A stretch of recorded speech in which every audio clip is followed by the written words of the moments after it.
How is it going, everybody? This is Sean Barnes. I want to welcome you to episode 80 of The Way of the Wolf. On the show today, we're going to be talking about empowering your team.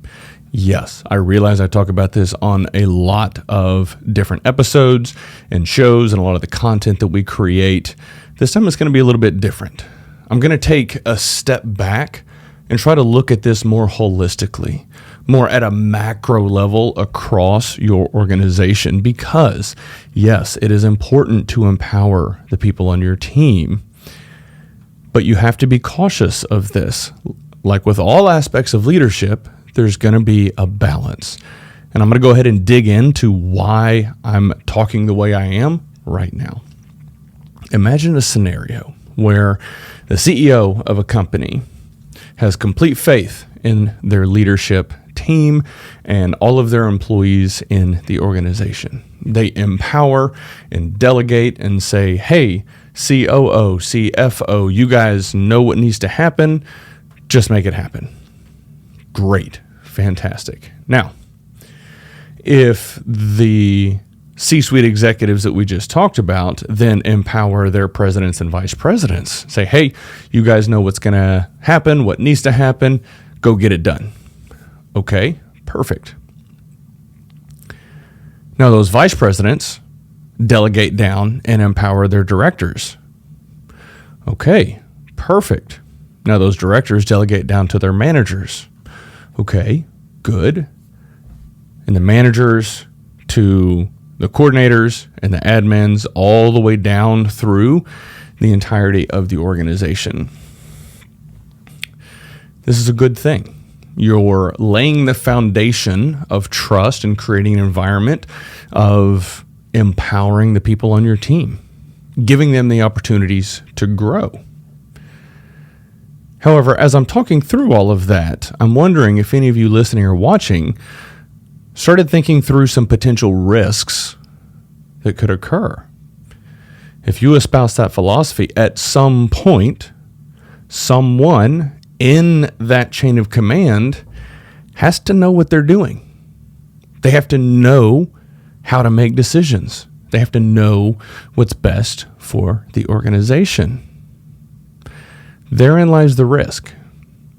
If you've created an environment and a culture where everybody just delegate all the way down to the bottom and empower all the way down to the bottom, someone somewhere has to pick things up and start making it happen.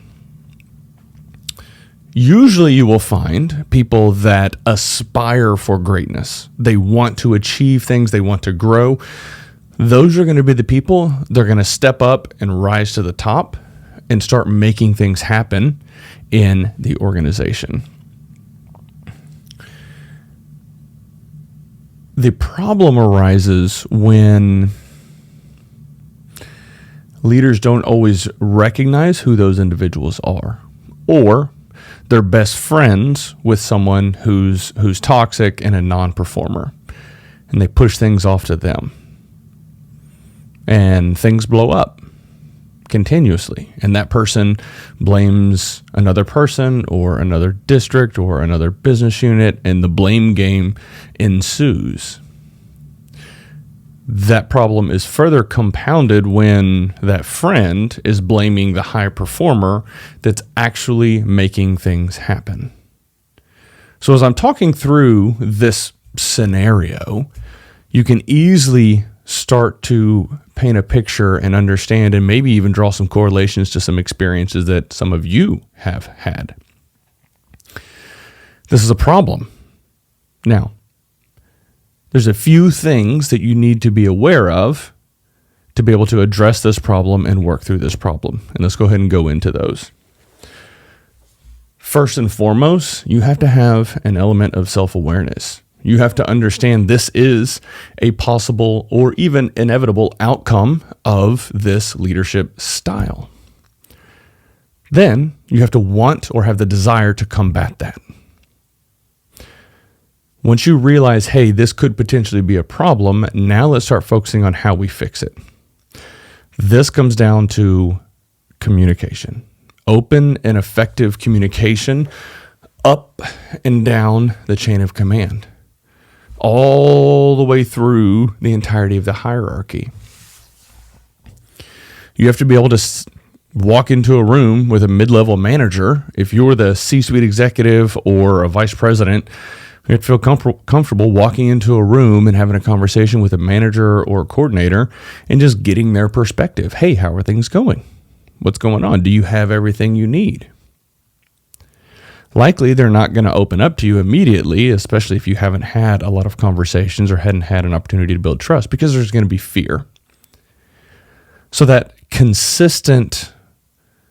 those consistent conversations and touch points are going to be crucial for you to, one, build trust, but then also get them to open up so that you can better understand what's going on in the organization.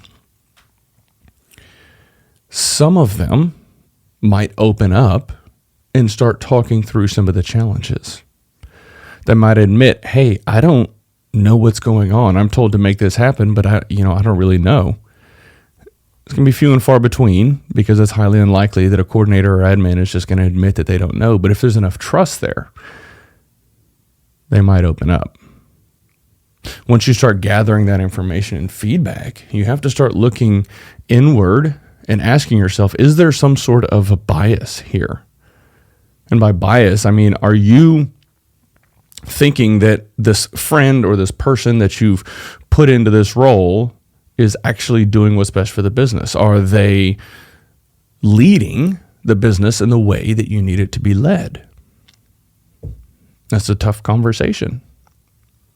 But once you start soliciting feedback from all the others in the organization, you'll start to paint this picture and get a better understanding of, do you have the right people in the right roles doing the right things? If not, it's time to reassess. If you do, start empowering them, start coaching them, start guiding them. As I'm thinking through the organization that I work for, my boss, I love the fact that he doesn't really tell me what to do. He just says, hey, here's the things that need to happen, make it happen. And I love that. I thrive in that environment. And I have a few of my direct reports that I rarely, if ever, give specific instruction or guidance. I empower them. I say, hey, here's the problem.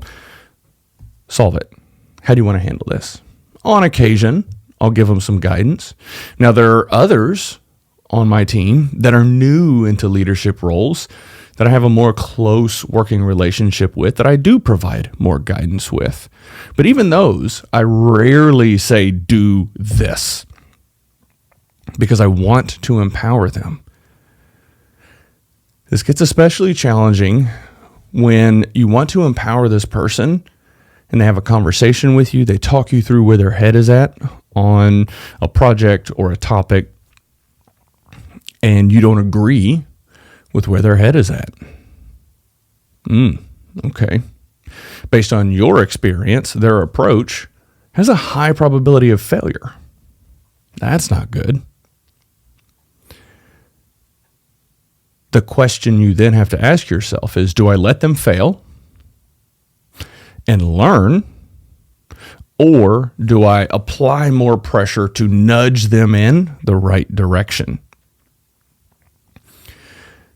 There's a lot of factors that will play into this decision. One of the big ones that you have to consider is, if they fail, how detrimental will that be to the organization? If hugely detrimental, if it's going to impact revenue in a significant way, you're going to have to start pushing back. If it's, if this fails, you're going to have a handful of employees that are less productive for a few hours, but the team learns and that individual or leader learns, okay, you make that decision, because failure is part of the process. Whenever I kind of tie all of this stuff together, you can see that leadership is not black and white. There are a lot of areas of gray that you've got to navigate through. And leadership skills and traits and tools that we talk about adding to your tool box as a leader, they all kind of play into one another. It's almost like the spider web of skills that all interdepend and interconnect, I should say, with one another. So all of that to be said, I think it's important to obviously empower the people on your team, but don't lose sight of the fact that you may be empowering the wrong person or the wrong people. If you are starting to struggle with results in your team, in your business, in your organization, ask yourself the question, am I empowering the right people? Maybe they need a little bit of guidance. Maybe they need some coaching or development, or maybe it's just the wrong person. There's a lot of things that you need to weigh out here. I think accountability is the last thing I want to touch on here, and this is going to be pretty brief. But if you're empowering people on your team and they are consistently not achieving the things that the organization needs or not doing the things that you need from them, you have to hold them accountable.